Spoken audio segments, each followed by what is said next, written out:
আর এই মুহূর্তে নজর রাখতেই হচ্ছে চন্দ্রনাথ রথ শুভেন্দু অধিকারীর পিএ সেই খুনের ঘটনায় আরো নানা তথ্য উঠে আসছে।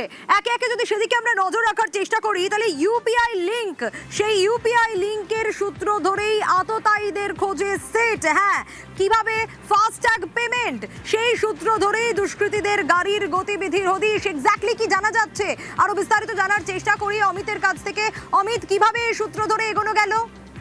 দেখো, আততায়ীদের খোঁজ করতে গিয়ে একটি লিড এই মুহূর্তে হাতে এসছে তদন্তকারী আধিকারিকদের। সেক্ষেত্রে একটি ইউপিআই পেমেন্ট এবং সেই পেমেন্টের সূত্র ধরেই একজন আততায়ী মনে করা হচ্ছে সন্দেহভাজনের খোঁজ তারা পেয়েছেন বা চিহ্নিত তারা করতে পেরেছেন।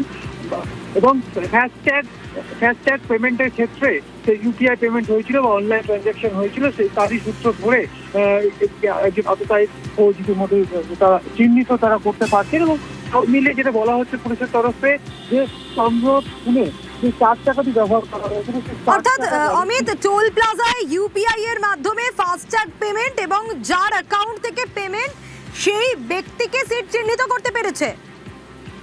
একেবারে সোনিয়া, যে ব্যক্তির ইউপিআই মোড থেকে পেমেন্ট করা হয়েছিল ফাস্ট্যাগ পেমেন্ট, তাকে ইতিমধ্যে চিহ্নিত করা হয়েছে এবং তাকে চিহ্নিত করার পাশাপাশি তার সঙ্গে ক্রাইম অপরাধ বা সব এবং তার সঙ্গে তারা যুক্ত রয়েছে বা যে গাড়িটিকে আইডেন্টিফাই করা গিয়েছিল বা যে গাড়িটি বাজেয়াপ্ত করা হয়েছিল, সেই 4 টাকা গাড়িটি টোল প্লাজা ক্রস করছিল এবং টোল প্লাজা ক্রস করার সময় যে ফাস্ট্যাগ পেমেন্ট হয়েছিল সেই পেমেন্ট মোড থেকেই একজনকে ইতিমধ্যে চিহ্নিত করা হয়েছে। আমাদের কিছু পুলিশ সূত্রে জানা যাচ্ছে। এছাড়া বালিশ যে টোল প্লাজা, সেই টোল প্লাজা থেকে গাড়িটি ক্রস করেছে আমাদের পুলিশের তরফে জানানো হচ্ছে। একেবারে অমিত, যার অ্যাকাউন্ট থেকে পেমেন্ট সেই ব্যক্তিকে চিহ্নিত করেছে সিট এবং শুভেন্দু অধিকারীর পিএ কে খুনের তদন্তে আততায়ীদের খোঁজ চালাচ্ছেন তদন্তকারীরা। কিন্তু প্রশ্ন হলো যে কোন রুটে বারাসাত পৌঁছেছিল আততায়ীরা।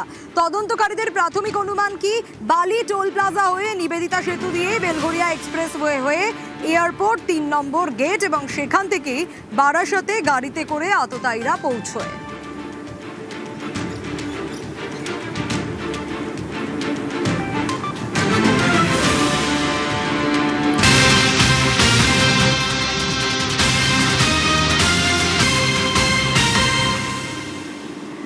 আর খুব ইম্পর্টেন্ট আরো একটা গুরুত্বপূর্ণ আপডেট, চন্দ্রনাথ খুনের তদন্তে হাতিয়ার এবার কল ডাম্পিং সিস্টেম। হ্যাঁ, দুষ্কৃতীদের গতিবিধি বুঝতে এই বিশেষ প্রযুক্তির ব্যবহার করছেন তদন্তকারীরা। কিভাবে একটু জানার চেষ্টা করি অমিতের কাছ থেকে। অমিত, কিভাবে এই কল ডাম্পিং সিস্টেমকে হাতিয়ার করা হচ্ছে?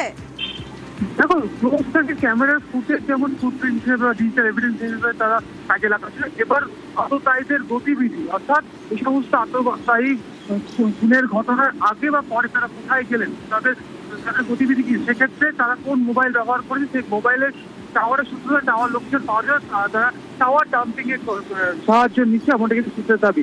সেটা টাওয়ার ডাম্পিং বিষয়টি কি, যে জায়গায় খুন হয়েছে সেই সংলগ্ন এলাকায় যে টাওয়ার সেল টাওয়ার রয়েছে, সেই সেল টাওয়ারে সেই সারাউন্ডিং সেই সময়ে কতগুলো মোবাইল ফোনের ব্যবহার হয়েছে বা কতগুলো ফোন লেনদেন হয়েছে।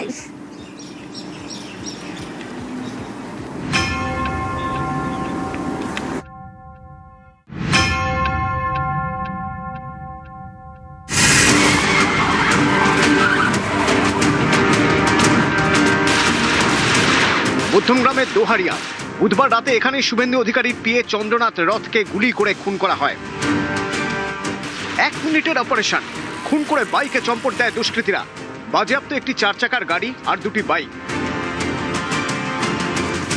বৃহস্পতিবার এয়ারপোর্টের 2.5 নম্বর গেট এলাকা থেকে উদ্ধার হয় একটি বাইক, যার চেসিস নম্বরও ঘষে তোলা, নাম্বার প্লেটও ভুয়ো।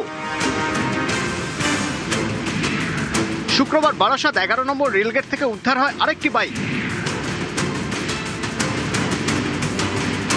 গাড়ি এবং বাইকের নাম্বার ভুয়ো, চেসিস নাম্বার মুছে ফেলা হয়েছে।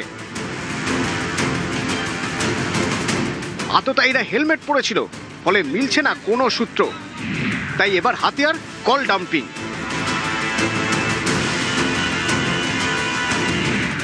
এই ব্যবস্থায় নির্দিষ্ট জায়গায় নির্দিষ্ট সময়ে মোবাইল ফোনের তথ্য মেলে।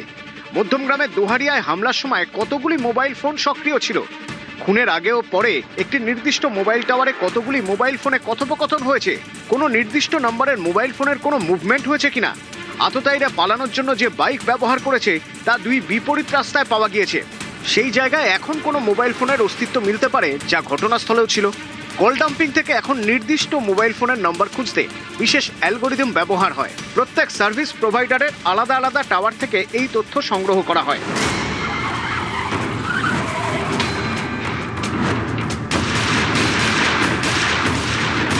যেভাবে পরিকল্পনা মাফিক এই খুনের অপারেশন করা হয়েছে, তাতে আততায়ীরা কি আদৌ মোবাইল ফোন ব্যবহার করবে? যদি মোবাইল ফোন ব্যবহার না করা হয়, সেক্ষেত্রে খড়ের গাদায় সূচ খোঁজার মতো যে যে জায়গায় গাড়ি ও বাইকগুলি দেখা গিয়েছে, সেখান থেকে তথ্য জোগাড় করে কাজ করতে হবে। নিউজ 18 বাংলা।